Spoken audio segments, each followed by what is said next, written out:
Welcome to our conversations with founders at Mach49. I'm Huggy Rao. I'm a faculty partner at Mach49 and also a professor at the Graduate School of Business at Stanford University. This morning, we're delighted to have Nisa Bradley, co-founder of Dash Energy, Steve Wilhite, who is, of course, with Schneider Electric, and then Monifa Porter, who was helming things from the Mach49. Welcome, all three of you.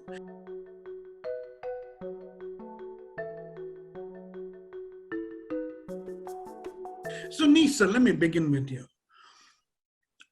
Can you choose a four-letter word to describe your experience with the Mach49 process? And if so, what might that be? I think the first word that comes to mind when you ask that question, Huggy, is fast. Monifa and I actually had coincidentally worked together on a previous role in another part of our history, and it meant we had a report from day one, but we also had a pretty aggressive plan that we wanted to address based on the typical Mach schedule. And so we started moving pretty quickly with a significant interview schedule with a number of kind of well laid out deliverables, and we're able to make really rapid progress. So fast is what leaps out at you. Steve, might I pose the same question to you? Yeah, so Nisa took fast, so I'm going to say great, and we spell it in Kentucky G-R-A-T. Okay, so that way it fits in a four-letter word. But I entered the process very skeptical, I'll say, and so I would say I'm not an easy believer, but I really did appreciate the process and the people, by the way. Wonderful. Monifa, what's the four-letter word you choose? I'd go with fast, great. I would go with Dash. This was such a team effort. How do you spell Dash? That's four letters. Great. such a team effort from the beginning. Nisa, as she said, we had immediate rapport, but every single member of the team was on board and running fast from the get-go, and that's not always the case. So that was amazing. That's actually very helpful for me. I want to pick up something that Steve kind of very nicely teed up. Normally, when one thinks of innovation within a large organization, such as Schneider Electric, often what I've observed is people are in a room called doubt. There are questions, there are uncertainties, and the like. And then, of course, you need to get to a room called confidence, before you sort of get things going. What I'd like to hear from all of you is, in this journey from the room called doubt to a room called confidence, what were the passageways for you to go from one room to another? And it would be interesting for readers to know to what extent was the Mach49 process a passageway between the room called doubt and the room called confidence? So I'll jump in. Absolutely, Steve. With mine, because I was pitched the concept before I approached Nisa, about it. And for me, I'd frame up the passageway with the word humility. And the reason I say that is I came into Schneider as part of an acquisition from a smaller organization. So I carried both the small and then being part of a much larger enterprise. And so it's natural for us, both as entrepreneurs and then being as part of a larger enterprise, to think we know it all. And so for me, I had to adopt this sense that I am going to have to trust and have the humility to say, just because I've been there in another environment or another format, and now I'm here, I need to really adopt that kind of air of humility and say, all right, I'm going to trust you guys in this process, even when I don't want to. And I think Nisa and I talked about that a fair amount as well before we got in, and the Mach49 team reinforced the need for that, in the process. So for me, even though I don't know that Mach ever used the terminology and said, Steve, you need to be humble about this, I think it was a personal mindset that I really had to work hard to adopt. I'm going to come back to that. That's wonderful, humility. Nisa, what about you? What do you think was the passageway? Yeah, I think what's probably the most powerful part of the Mach process is that it's really good at setting out sort of the next milestone, the next thing that you need to determine, and then helping you to understand when you have enough information to move on. Because I think in a corporate setting, a lot of times we want all the information to get kind of through that passageway onto the next step, but you don't necessarily need all of it, especially when, as in our instance, we had a large question defined, and we were basically just looking to carve off the pieces that weren't going to be at the heart of it. We wanted to really get to the essence of that question really quickly, and that for me was very powerful. It really, that process of learning enough, getting to the answer you needed, and moving on to the next step was very disciplined, and Monifa was really good about stewarding that. Monifa, your take, please. You need to unmute yourself. Got it. Thank you.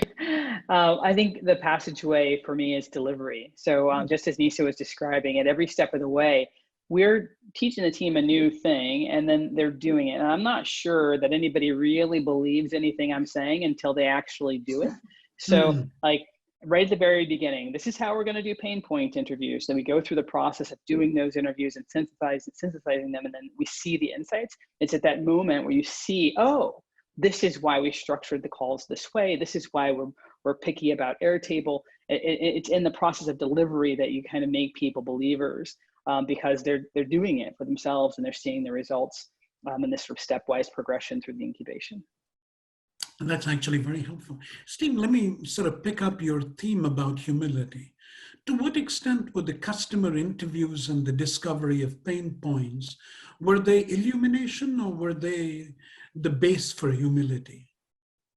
They definitely reinforced. I mean, those interviews were fascinating to listen to. And as Nisa and Monifa both know, it was all I could do to keep my mouth shut from wanting to jump into the middle of the interview, because I was a silent listener and observer. It was all I could do to just hold back and not want to jump in and start selling them on something. And so that's a little bit where that humility had to come in, and really trust Monifa and the team in the process and say, okay, I'm going to step back. And I really think it was really productive to the way in which they went about that and getting a real voice of the customer, because my tendency was then to want to change the mindset of the customers. They were part of that interview process. So I found that to be fun. In fact, I think I made the comment to both of them at one point, I feel like I should be turning in for paid time off for getting to do this. So it was a fun part of the process for me. Nisa, what was it like for you? Were the customer interviews an example of speed and dash, or were they also sources of humility and learning? And can you walk us through that a little bit? Yeah, absolutely. I mean, we found some things we expected and some things were quite contrary to what we expected. I think one of the things that happens, and the reason it does feel fast, is because you talk to so many people in such a short period of time. And there's a part of me that wishes that I could kind of soak more information out of every single interview. But then on the other hand, you realize that it's the number of interviews that you do that lend a kind of fluency in the customer needs that you get just by repetition, by making connections.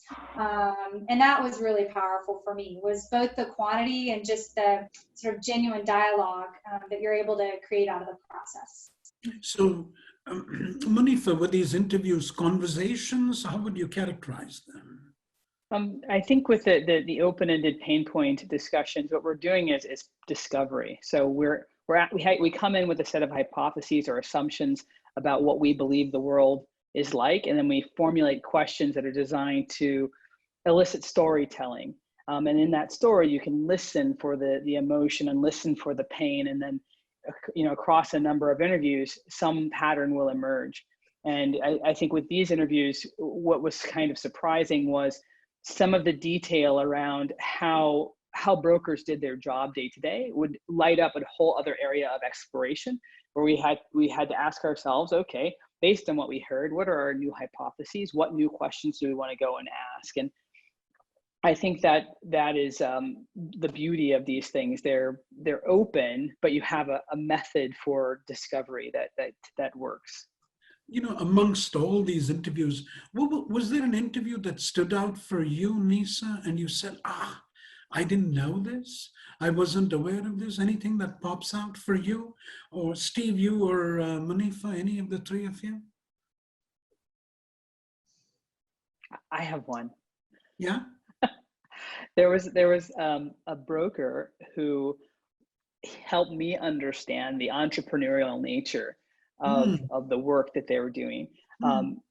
He was a broker, an energy broker, but he was also a Santa Claus. He had a job selling sort of retail vending machines that he would they were actually margarita machines, but he had all of these different lines of business, and he was a hustler. And I didn't quite understand that sort of motivating passion behind energy brokers. And these guys they're running their own businesses, and they in this particular fellow, the way that he talked about it, I just understood. It's like, oh, he's doing everything that he can and as many streams as he can to generate as much revenue as he can.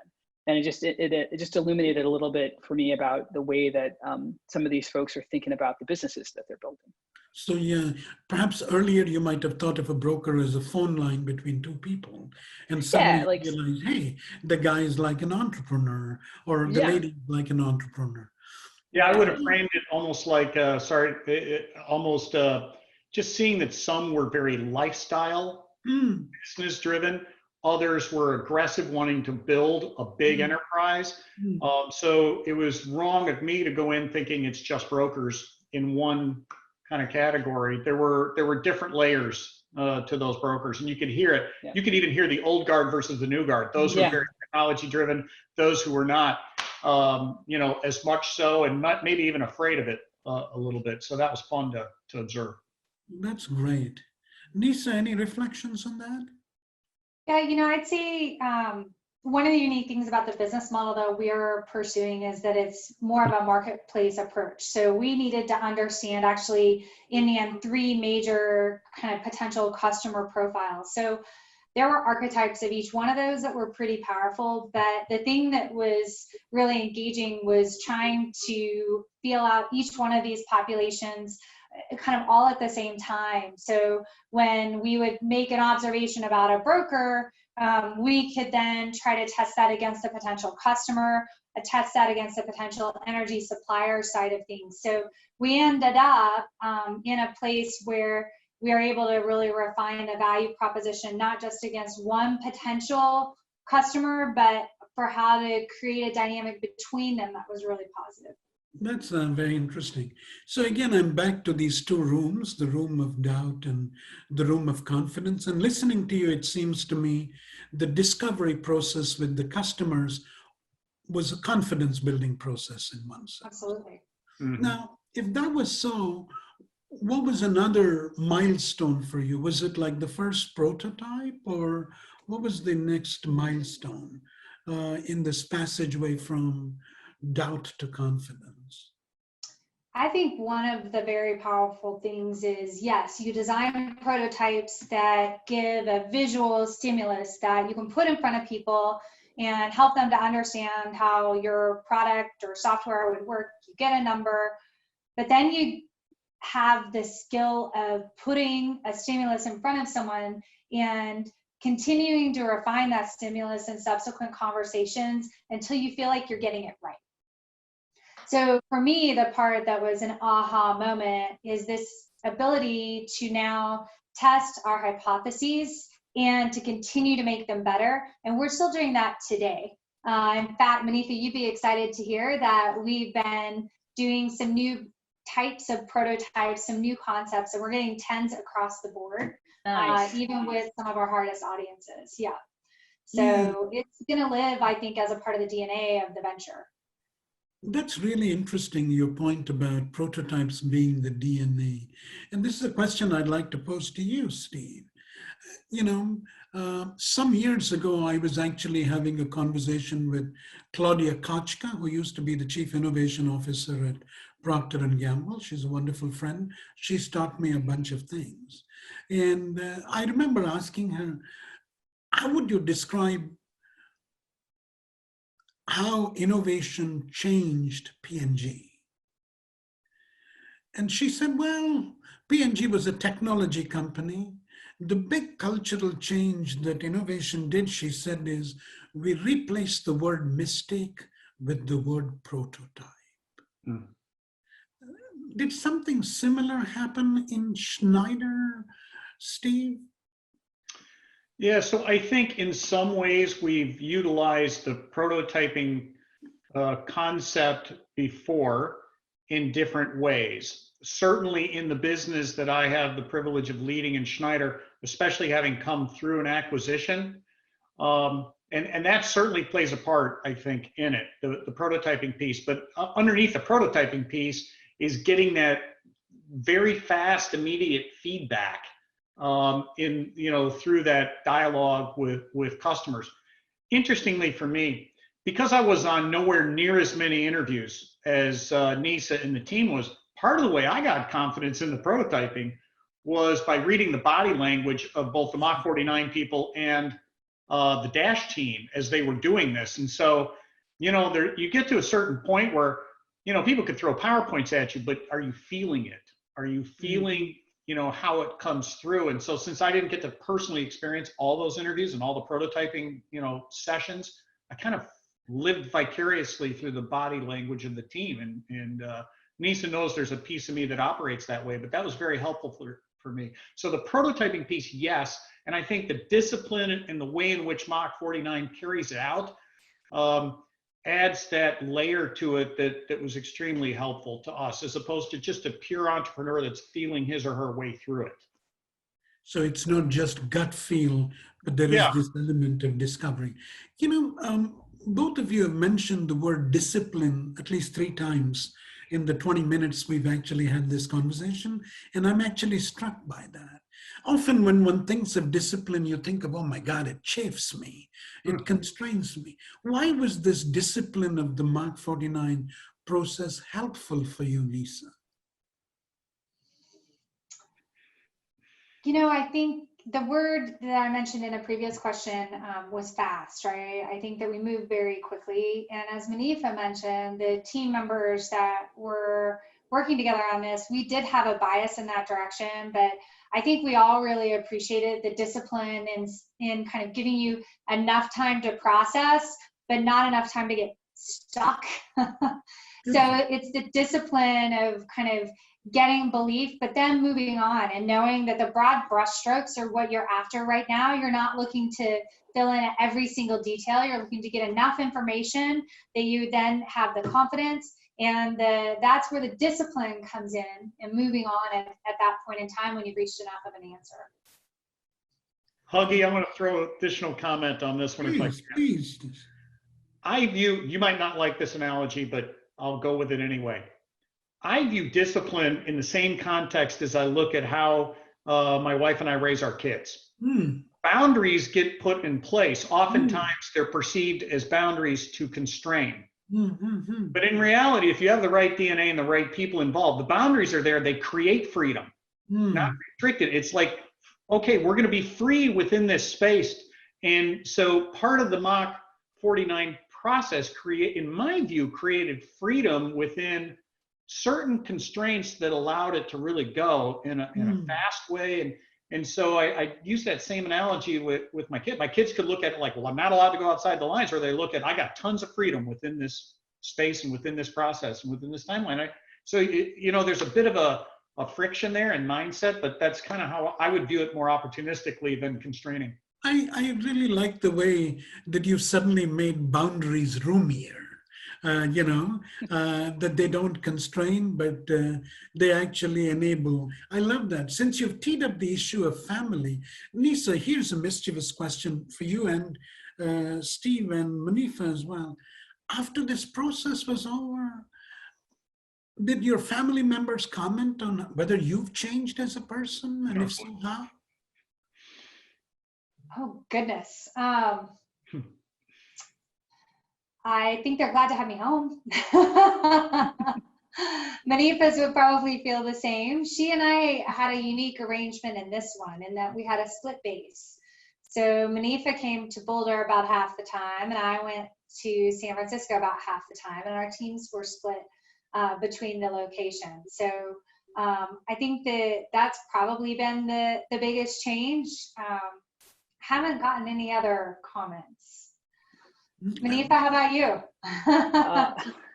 Zuri likes to write notes on my whiteboard. I have a whiteboard here in my office, and I've been obviously, like everyone, working from home for the last 6 months, and that started right at the tail end of Dash. So we're preparing for the Dash pitch, from home, and she would just comment and write on the board, "Mom works so hard," or something like that. And it's really, it was endearing because I get to see my child during the day, but it's also like, okay, Steve, Nisa, I gotta get off the phone. see you later. I gotta go make dinner for the family, So it's been really nice actually to have some exposure, let my daughter see a bit of what I do and how I do it. So it's been Monifa good. and I actually have kids about the same age. My son's a similar age to Zuri, so we've had some kid-included conference calls that were a lot of fun. Yeah. That's lovely. That's lovely. Did your boy cut his hair yet? I'm just doing my best to kind of rein it in. Steve, how about you?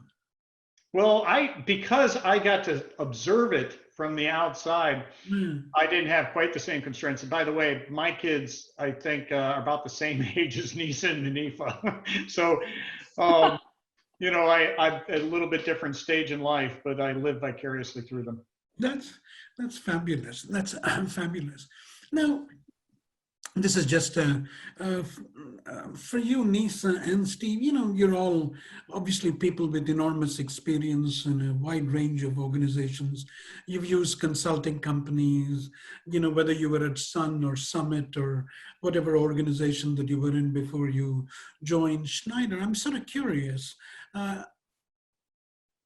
Is Mach49 different, or is their process different than how consulting firms normally help companies innovate? And if so, how would you characterize that?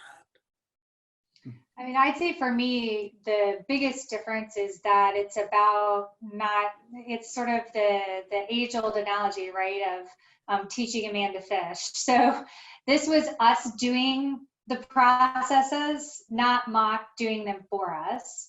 And that's why I'm able to say the team is still using these methodologies. We're still testing, we're still prototyping, and moving quickly in the same way, because they really teach us as opposed to doing it for us. Steve?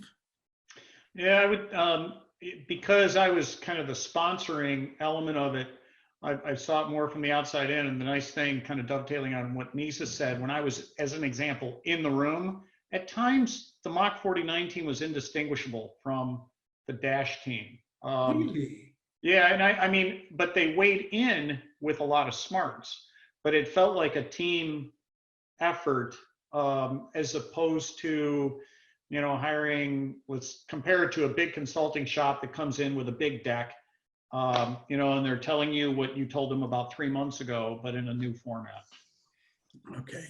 So if I were to ask each one of you 2 defining moments in the experience of innovation with Mach, what might those 2 defining moments be? Moments that leap out for you, that stand out for you, that illustrate for you various subtleties of the innovation process.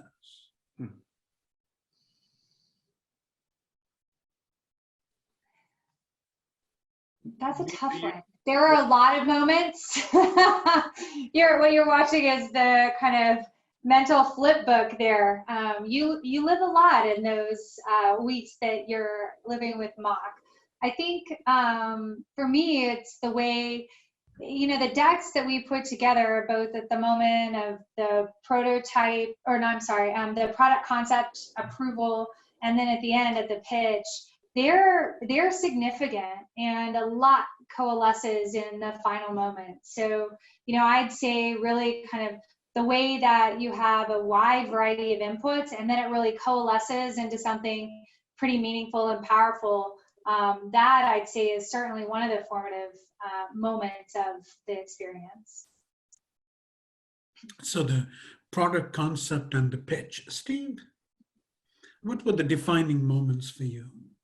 I'd sum it up as three, although I would agree with Nisa's more. One was the new venture board member training that took place at the very beginning. Hmm. When I was trained on how to be a good board member for this, I felt like I was signing a contract in a way. They went through, Steve, this is how you're supposed to, function in this role. Now, they weren't trying to, they were artfully, effectively putting some boundaries around me and saying, this is your freedom within that, as well. But it's when I kind of really had to take the dose of humility and sign up for it and say, okay, I'm not going to be calling and bugging Nisa about this every day. There was some element of discipline or understanding that this is what I'm signing up for. The second one was really the interaction when I got to see the piece in action, a day in the life of, during the process, where I really saw how these interviews and voice of the customer were taking place, how it was being facilitated. There were numerous other meetings that were important too, but that one kind of lodged in my head, okay, this is why they're doing it this way. And the third one was really in the process of the final pitch. And kind of looking and being able to get some insight into, okay, this is how the whole process was orchestrated and how they also kept things on track for that. So those are three pivotal moments for me, each one reinforcing the confidence along the way. Not that, as Monifa and others would say, that I hesitated to argue and debate different things at times, but because I felt freedom to do that. But those were kind of three moments for me. Very helpful. Monifa, what about you? Oh gosh, the pitch. It's always the pitch. That's the moment that we're sort of building toward. As the storyline coheres and we begin to really stitch together what not only what we learn, but what we're going to do with what we learned. It's a magic moment. I think, Nisa, when we were in the conference room in San Francisco and we had, all these pieces of white paper on the table, and we're drawing furiously the various diagrams and things we wanted to put into the slide deck.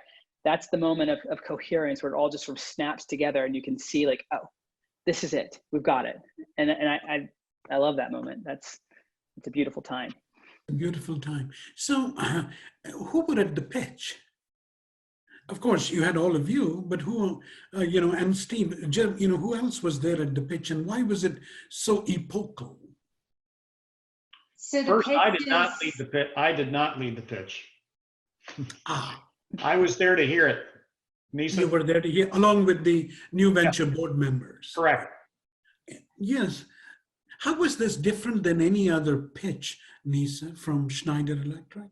You must have seen lots of such presentations being made. Was this different? If so, in what way? Not just the pitch, but the process was different. In a company, we feel like we generally know the market, we know the subject matter well enough that we can kind of move forward and make some expectations about what the business model should look like. It's typically pretty fair, but like the process with Mach is really clear. You put all those expectations around the business model aside until you've spent enough time with the potential customers. And so it is so grounded in the customer. And the truth is what you heard in an interview or it didn't exist. And so that's what makes it really different. You can come in from the beginning with your suppositions around the market and extrapolate that into a business model. But that's not how you start this process. You don't even get to think about that until you have a really grounded understanding of the customer in a deep and fluent way that you don't tend to create the space for at times in a larger company. Yeah. So, sorry, Monifa, were you going to chime in? I think that was Steve. Yeah, I was about to just say, as the receiver of the pitch, Huggy, what I loved about it is the word decision. Okay, because oftentimes pitches in big companies like this can happen in such a way that it's like, oh, well, that's nice, we'll go consider it. Yeah. But to go in knowing we're going to decide, that part was exhilarating for me. And as Monifa knows, there was some waffling in the room about the decisiveness of it that kind of irritated me and irritated others. But I think again, the facilitation and the way it went down forced us into the mode of, okay, we're making a decision. And, you know, decisions can't be made in perfection. You don't always have all the information in front of you when you have to make this decision, right? But sometimes corporations want to have it all wired, and you don't need to have it all wired. So that part of it was exhilarating and fun. Yeah. You know, we have about 15 more minutes, so I sort of want to zoom in on a couple of other things. So in Nisa, my understanding is, you know, you were a senior VP at Schneider and you're a co-founder now of Dash. What's the difference? I mean, like, is there a difference between being like senior VP and being a co-founder? And can you walk me through, you know, how's that different and in what way? As a VP at Schneider, we work in a really cross-functional manner in a team that is working to deliver for the business. We cover a lot of ground. My particular scope is marketing and software product management. So I wouldn't say that that's different, right? In a startup, in a smaller environment, you're still covering a lot of ground in the ultimate service of a specific objective. But certainly just the pace, and I think the immediacy of the process, the immediacy of the impact, the ability to make decisions and deploy is just a lot faster, as one would expect in a startup. And the just personal ownership and intensity of it is even higher. And I have that personal energy and ownership within my Schneider job as well. But when it's spread among only 4 of you, I'd say that immediacy is really upfront in a different kind of way. It's powerful and striking. So, you know, Steve, I'd love to ask you this question. You know, my impression of you is here you were the CEO of Summit. I mean, you were the boss. Suddenly you kind of come into Schneider after this acquisition. That means you got to report to somebody and be part of like a larger organization, obviously. And large organizations, as you know, tend to be a little bit bureaucratic. And what did the new venture board process and your role as a sponsor help you realize that you might not have otherwise realized? Yeah, that's a good question, Huggy. I would say, one, in fairness to Schneider, I originally did not plan on staying as long as I have stayed at Schneider. So I think as an organization, they've done a phenomenal job of giving plenty of rope, you know, for me to continue to use the gifts and talents that I've been given in a way that hopefully brings value to the shareholder and the team around me and our customers. So I want to first say that I was not, yes, the bureaucracy kind of hits you in the face a little bit when you first come in, but I was given more than I think most companies would have. So it feels like we sold to the right partner. Having said that, then coming back into the Mach49 Dash process kind of felt like going back to my roots a little bit. And even though I think it was a better process, as I said earlier, it felt like a bit of fresh air, even though I was skeptical initially, like, okay, is this going to work? So I don't know if that gets to your question. No, it does. It actually wonderfully, and the fact that they've retained you is obviously testimony to what the experience is. Couple of other things. Now your project in a sense is over. Dash Energy has been incubated. Is that the end of your relationship with Monifa and Mach49, or are you still in conversation? Do you talk regularly? How's that cadence, if you will? We'll take Monifa anytime we can get her. We've had a few other conversations about specific topics as needed. So I hope that we can continue having our virtual happy hours and connects and just borrowing her brain when we need them at certain junctures. Anytime, Nisa. Anytime. You know this. And I have my Dash Energy glass at the ready. So That's happy right. hours. Happy hours, I'm good to go. Yeah, I drink out of mine fairly regularly. that's So wonderful. I will say one other point of contact that I think is good, and I think it was good on the part of Mach49, is I had another colleague in Schneider that has been going through a similar process of incubating. And he reached out to me and asked me for advice and my reactions and thoughts about Mach49. And, you know, I had a chance at that point to also kind of use my experience to tell them, you need to trust is a big thing here, and adopt that spirit of humility. So I had shared that with him when he reached out to me. So in a way, I feel like I'm still living off a bit of the high maybe that took place earlier this year when we went through that process. Yeah, I'm actually struck by this brilliant contrast, you know. I listened to Nisa, and her narrative is about speed and drive and dash. And I listened to you, Steve, and, you know, what I hear is trust, humility, and in a sense, making oneself a little more vulnerable, if you will. Mm-hmm. You know, because we do lots of things, obviously, to minimize that. Now, Steve, I want to sort of turn to you about a conversation I recently had with a German CEO. And you tell me if it applies to Schneider or not.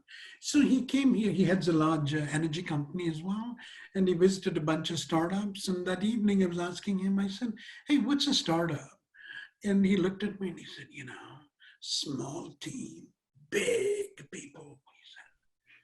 I said, like, why are they big? I said, when the team is small.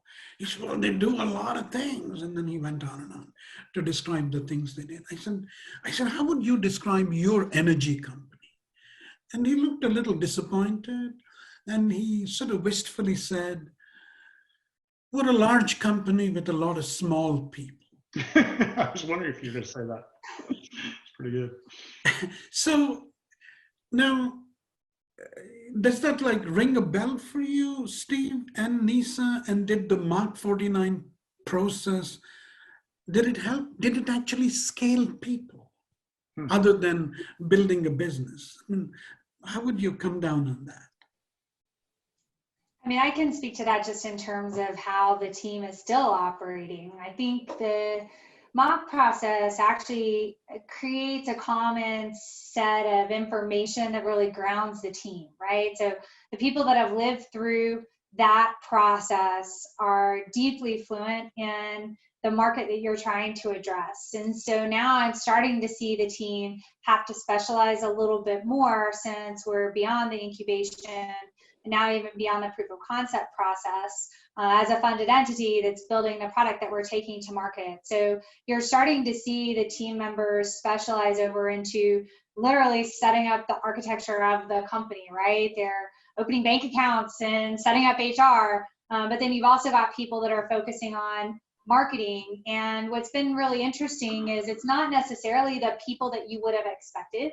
It's the people that are raising their hands with significant interest, but because everybody has that common foundation of the customer, there's a lot of trust across the team to allow that to happen. So we're able to load balance a lot more fluently than I think you would necessarily expect, and it helps the team to move more quickly in that way. Yeah, one thing I would add is we're in the business of building leaders. Okay, and so you know, it's not just about building Dash for me. Nisa knows this.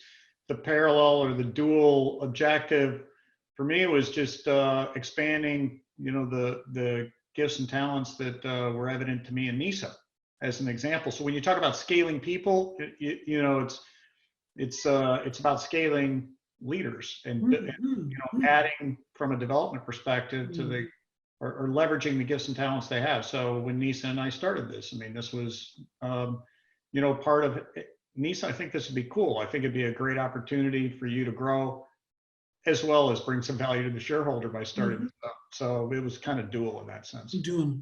Monifa, what's your take on both of these things that Steve just outlined?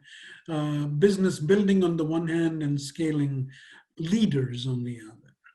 Yeah, I'll take the scaling leaders piece. I noticed over the course of the incubation, the team, you know, we hired every person of the team or brought them in for very specific reasons. Like we were looking for somebody with, you know, specific skill set to do this or this, the other. And one of the things that was really gratifying to see and hear over the course of the incubation was the expansion of the scope of possibility that people had for themselves. So I talked to one team member who he was brought in, I believe, for sales or biz dev, that kind of thing, and he wanted to lead in a whole different way. You know, actually to a person, every single person we brought in for specific kind of reasons and skills, they all had a very expansive view of their own path forward.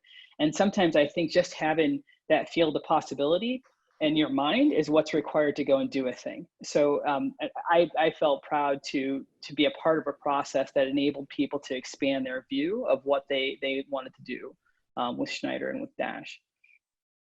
Yeah, so that's actually helpful. I sort of want to wrap it up, if you will, with some high level, one or two high level observations. And I want to check as to whether my understanding of your experience is accurate or not. So Nisa, when I heard you sort of describe, the experience underlying the formation and foundation of Dash Energy, here's the way I heard it. Normally what large companies do, and in a sense, Steve also, in a sense underscored it. What large companies do is they kind of usually say, hey, where's the market opportunity? How do we calculate TAM or something? And then how do we sell? And how do we persuade people? And it seemed to me that listening to you, this experience wasn't about computing TAM and figuring out how to sell, but instead asking yourself and your team to say, hey, who is in pain? What kind of help do they need? How can we actually help?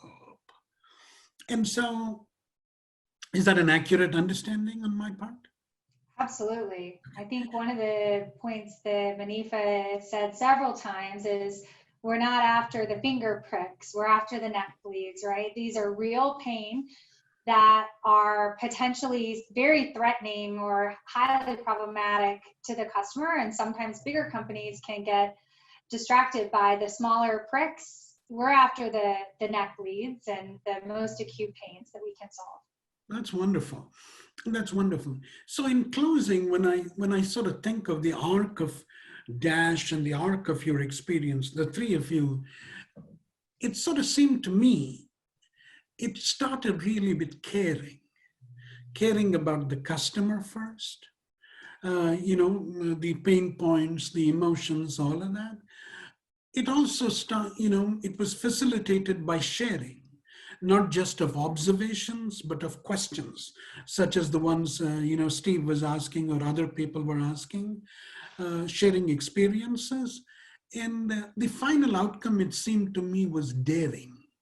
So I sort of see this as caring, sharing, and sort of daring, with your pitch being kind of the zenith, if you will, of daring. Is that a sensible way for me to understand the arc of your experience?